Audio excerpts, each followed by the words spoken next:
Banana. Let me give a shout out to Bruce Martin and to Bad Boy Sid, who said, I got banana. And he was right. Before I get started, let me go back to a few things I said in the last video.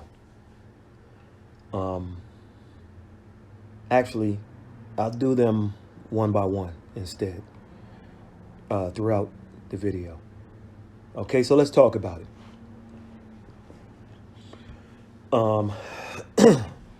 In the last video, I asked the questions, or the question, how good is Julian Williams? And my answer in the last video was, I don't know. And I asked that for a reason. Now, most armchair boxing trainers out there on YouTube they'll pretend they didn't write Julian off when he lost to Jamal Charlo. And those same fans and bloggers and vloggers and media and whoever else then said, oh, J-Rock is my man. After he beat Hurd. He's the best at 154. He exposed Hurd, and now he's going to dominate Charlo. So you went from writing this guy off and calling him a bum and whatever other words to, that's my man. That's my man. He's the best. And now some of these same people are saying Julian is chinny, and here's one I'm hearing everywhere I look. People are saying, I knew something wasn't right, and I had a strange feeling he'd lose. Julian isn't this, Julian isn't that. I knew it. So here's the warning. If Julian Williams goes on to have a big win, stay off the wagon. If Williams rematches Banana Rosario and wins, then fights Charlo and wins, stay off the wagon. You're off now, so stay off. In the video I said, let's hold off and let Julian's career unfold before we talk about how good, how great, or how average he is. It still holds true. While everyone overjudged him and wrote him off after one loss to Charlo, I encourage those same people not to overvalue him after one win over Hurd. So here we are. Which side are you rocking with?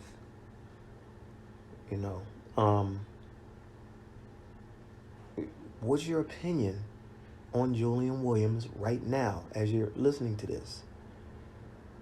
It's hard to say, isn't it?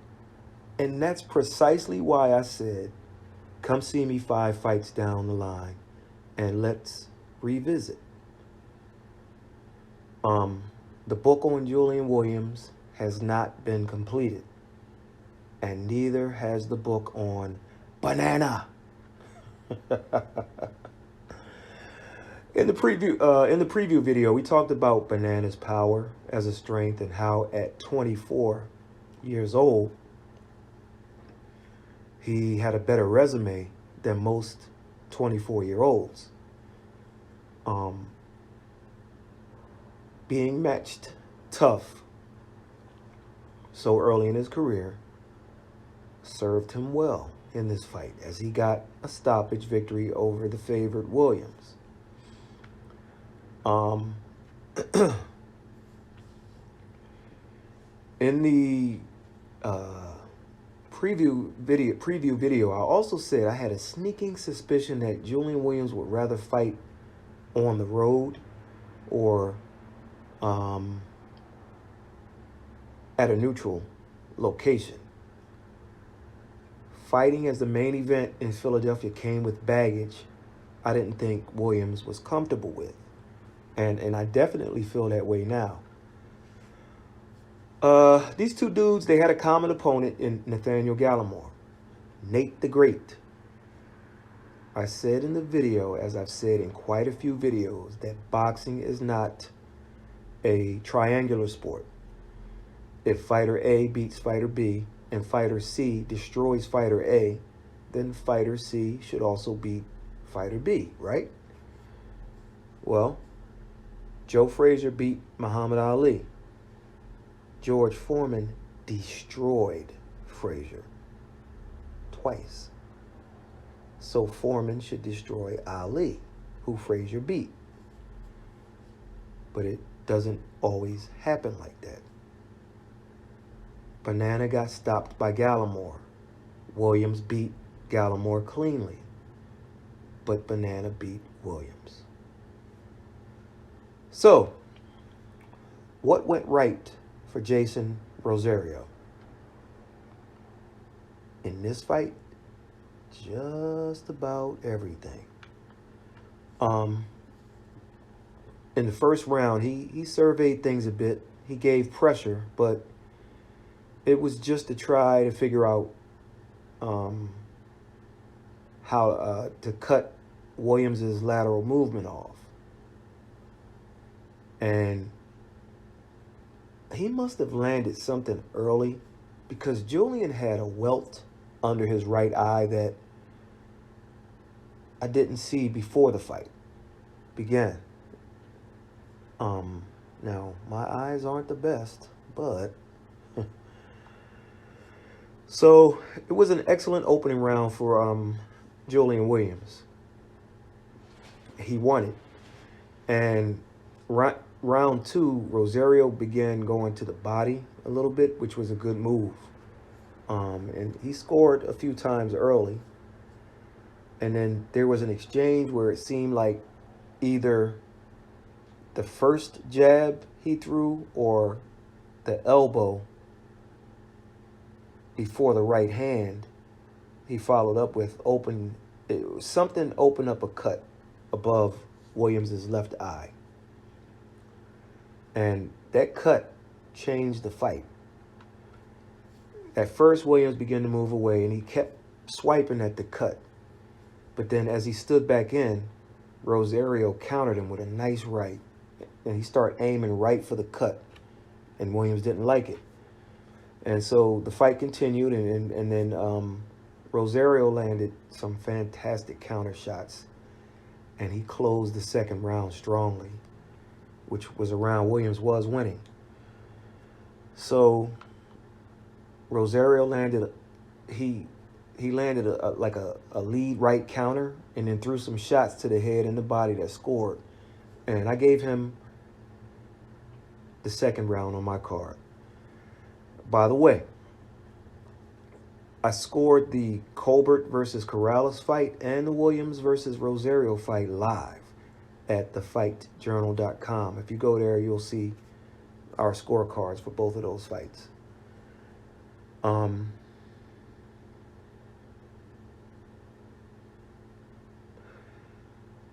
I think we'll do that more often this year. And if I remember, I'll leave links to those scorecards below. So Julian, he picked at the cut, and Rosario made sure he threw directly at the cut. But he also mixed body shots in. And the fight, I wrote in my notes watching it live, the fight was heating up after two.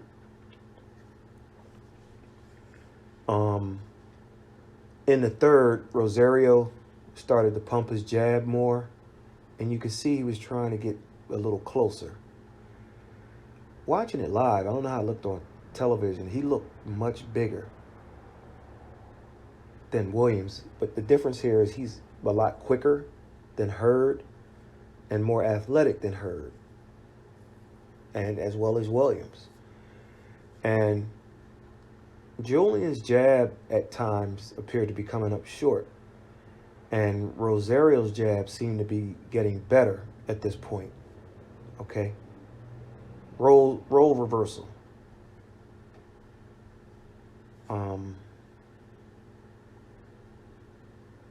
As the jab carried Williams early on. Now Rosario's jab was carrying him. I think the counters by Rosario got Williams thinking about throwing his jab as often, or throwing it shorter than it was at certain points, because Julian's jab was on the money in this fight for sure. I gotta credit Rosario there, because the last thing I thought he'd do in this fight was be patient enough to play counterpuncher as much as he was. And maybe if that Hurd fight never happened, Banana would have fought Williams differently. But he stalked and he mixed lead aggression with patient countering. And eventually Julian landed a money uppercut. I mean money on Rosario, and he took it. And I think that may have been the moment when Rosario thought, okay, he might get his shots in on me, but I can walk through and I can give him some of the medicine back. And if it wasn't at that moment, a few seconds later, Julian landed a big right hand, biggest of the fight. And that right hand might have knocked some people down or out. And Jeison kind of shrugged his shoulders like, okay, that's what you got. I can take it. And then Williams moved much of the rest of the third round. So that was a close round. In the fourth, Rosario he was eating shots early on. Jabs, uppercuts, right hands. I mean, Williams was peppering him. And then they began to exchange a little bit. And as we said in the preview, his wider shots were a tad bit slower than Williams' straight ones.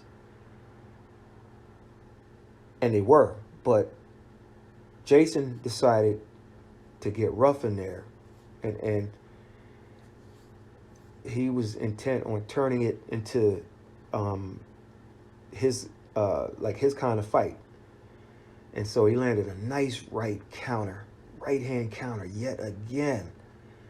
And then his jab began to find his mark. And although they both were jabbing, Julian's may have been a bit more accurate, but not by much. Plus, Rosario was throwing his more at that point. And I still gave that round to Williams, and I had it even. But if you had it 39-37 for Rosario, I won't argue with you. And then in the decisive round, Julian was working the jab, and he got into an exchange. And once again, Rosario landed a counter. But this time, his left hook got there faster than Williams's did. And Williams, he was wobbled. And Rosario gave chase. And he landed this power jab. And although his legs were gone, I'm going to credit Williams. He was as defensively responsible as you can be, as Rosario was throwing everything at him at that point. And then when Williams went down from what was ruled a push, he had problems getting up. Now, what I have to watch on replay, because I haven't watched the replay, is, well, two things. First off is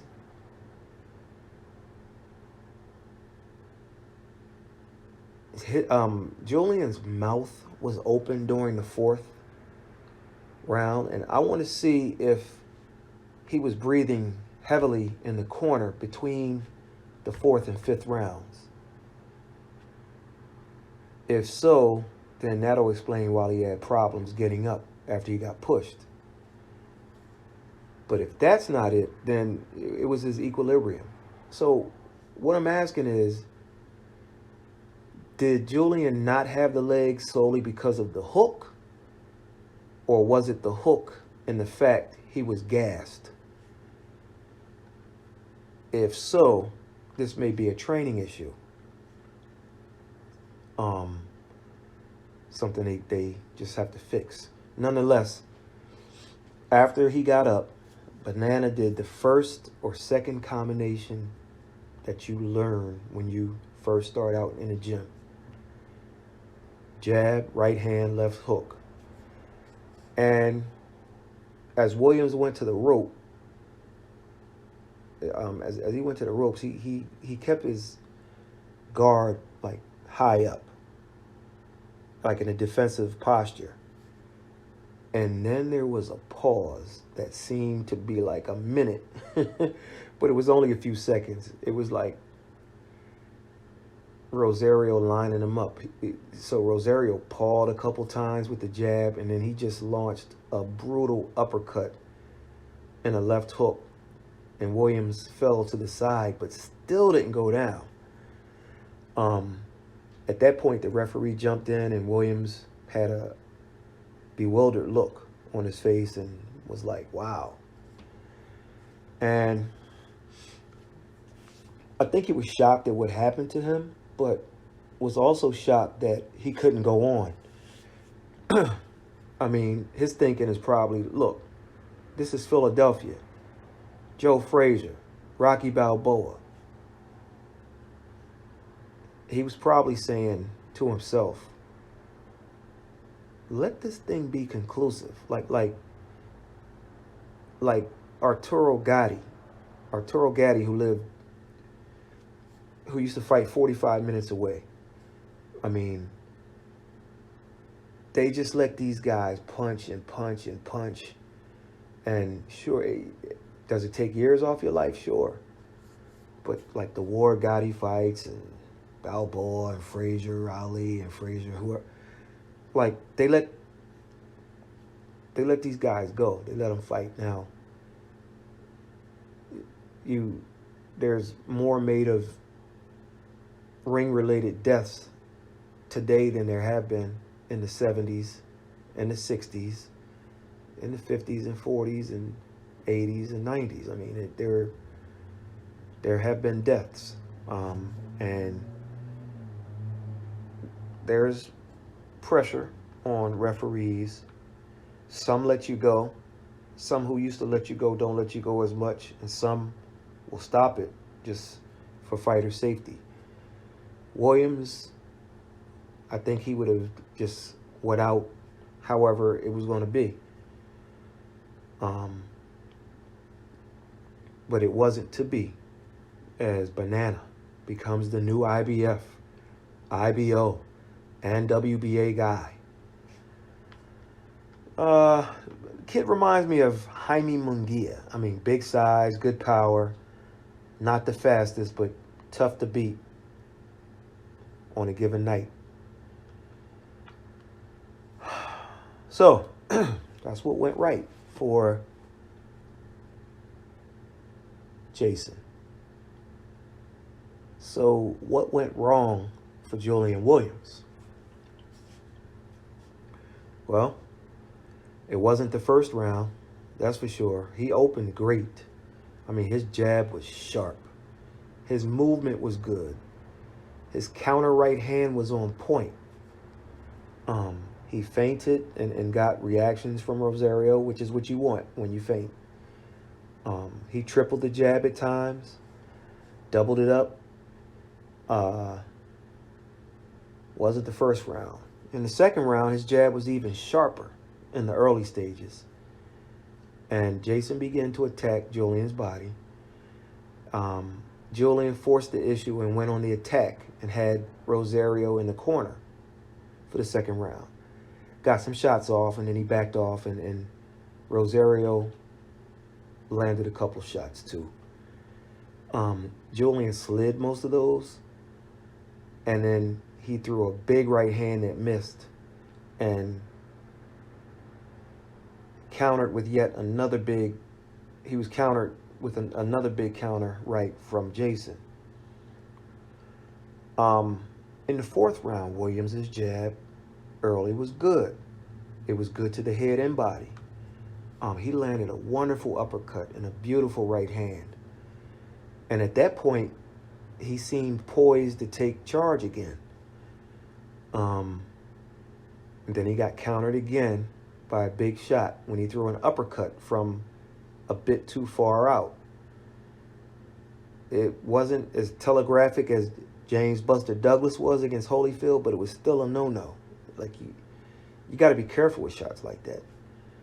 And he got away with it. And Rosario, he was starting to score more with his jab. And as I stated earlier, people told me Julian's mouth began to open in that round. And if that's the case, maybe he didn't do his road work, or maybe he didn't properly train for this guy. Once again, I cleanly beat Gallimore, and Gallimore stops you. I'm fighting at home, and I'll get anything close. I'm not saying that's what happened here with Williams, but I don't know.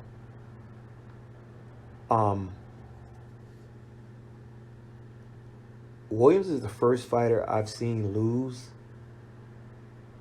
in at least 10 years without making an excuse. So we don't know what went on in his camp. You know, usually it's, well, I'm not going to make any excuses, but I hurt my shoulder. I'm not going to make any excuses, but I broke up with my girlfriend. Like, everybody says that. I'm not going to make any excuses, and then they make the excuse. He had none. He gave all credit to Banana. So I don't know what went on in his camp. His trainer has a poker face, so you can never tell if he's upset coming into a fight or just looking serious. Only those two know what went on in camp, and the chief second, the second, or the other trainer. So maybe we'll hear something in weeks or months to come. You went the distance in a brutal fight with Hurd, but you were gassed after 4 in this fight. And that's if his mouth was open because of being gassed. I didn't catch it watching it live, so I'll check it when I watch the replay, and then I'll look in between rounds to see if he was huffing and puffing or drinking extra water, not spitting anything out or something like that. And another reason I want to watch the replay is because I want to hear if Fox caught what the trainers were saying in between rounds. More specifically, Williams's, his corner, what his guys were saying. Because to me, he was taking some hits, but he was where he needed to be after 4 rounds. And then people at the fight were making comments such as, why are you standing right in front of a puncher? First of all, I don't think he did that the entire fight. When he did, he was successful. I mean, it's the Winky Wright versus, let's say, a Floyd Mayweather Jr. Like, Floyd would run sometimes. He would circle. He would hit and run.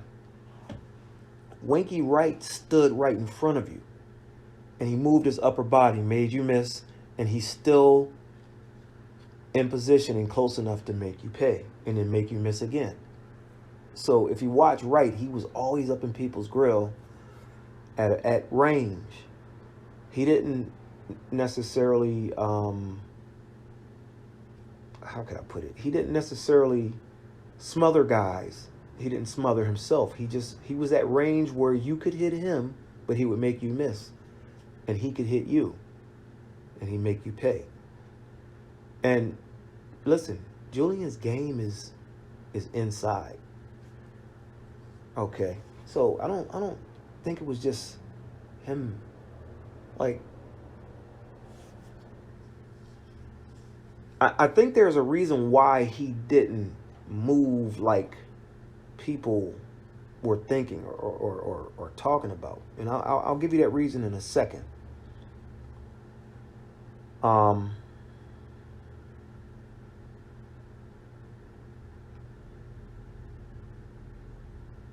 He got countered a lot, and I don't think that was in the preparation for this one. Julian took a lead. He took the lead a lot more than Jeison in this fight. Banana stalked him, but he was as happy countering as he was leading at times. And I think that might have surprised some people. So when I look at Julian, and here's why I think he doesn't move like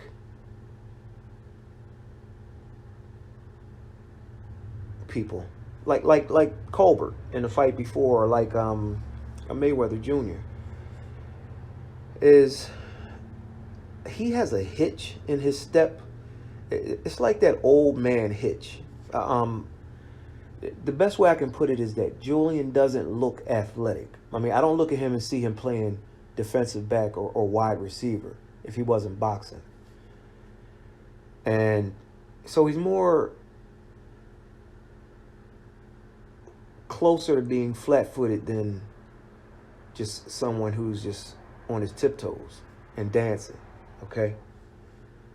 So when you fight like that, upper body movement is imperative. That's what made Winky Wright so great. And I don't know what I'm talking about here, but sometimes Julian seems like he carries fights too fast. It's almost like sometimes he might force things when they aren't there, but I need to watch a replay to be certain. It's like you can be faster than someone, but then you can carry the fight faster than even you, being the faster guy, need to carry it.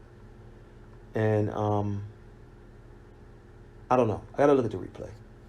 It was a rough fight, but to me, he fought the bigger guy well. He just hooked when Rosario hooked and got caught. But I'll have to observe his breathing to see if he was gassed. I'll look at that on replay. But listen, no matter what happened, none of that is on Rosario. He did what he had to do. He said he trained for 15 weeks. And if that's true, hats off. Usually, if you go that long for a training camp, one of three things happens. If you go that long, A, you either leave it in the gym, which he didn't. B, you're juiced, which we don't know about. Or C, if you have a team that properly gives you days off and monitors things soundly and just finds a balance so that on fight night you're ready, then if that's the case, and he was a machine in there, and he looked to be, Rosario's countering was on the money. He fought to even terms through 4 rounds, and his hook set the table for the finish. Julian will have to do some soul searching. But listen, Anthony Joshua did and found success. Jermell Charlo did the same, and he won his rematch. And it appears Jarrett Hurd is currently in that boat, as the same as Julian. The difference here is I suspect Williams will seek the immediate rematch that Hurd didn't. And Rosario will oblige, and I think we'll pick it up as we did from round 1 in the first fight. Not round 5, but round 1. Boxing is about adjustments. Team Rosario made them. Now Team Williams will see what they can do about it. It'll be interesting. Should Hurd win this weekend, maybe he'll go after Charlo, which is where this whole thing was headed from the jump. Maybe Erislandy Lara, the interim or whatever title holder he is, will fight in Erickson Lubin or somebody else. Who knows at this point? But the message is loud and clear, and it's not just at 154. The message is loud and clear. Don't sleep at this point on these young, hungry guys. They're coming for you. Jeison Rosario, the world is yours. Julian Williams, you've been to the mountaintop and you can get back. So let's see how this plays out for both young men moving forward. And it's a good fight. It's a good fight. We'll see. All right. We have on Thursday, January 23rd, Jason Quigley versus Oscar Cortez. And you can watch that fight on DAZN or on ringtv.com. That's this Thursday, January 23rd. Saturday, January 25th, we have Danny Garcia taking on Ivan Redkach. With a win, Garcia may get Manny Pacquiao or Errol Spence Jr. On that same card, Jarrett Hurd fights Francisco Santana, who he'll be 3 or 4 weight classes bigger than on fight night. Santana's a welterweight. Good luck with that, Francisco. Stephen Fulton takes on Arnold Kijian in a WBO eliminator. And that's on Showtime, so I'll assume they'll mention the WBO, I guess. Fox didn't mention the IBO, so we'll see. And Lorenzo Truck Simpson is also on that card. Big-time amateur guy from Maryland. So we'll see if he can get the job done and continue to grow as a hot prospect. I'll shut it down here, but and we'll come back, I don't know, later in the week or early next week and talk about the upcoming boxing schedule and whatever else is a hot topic. Catch you later.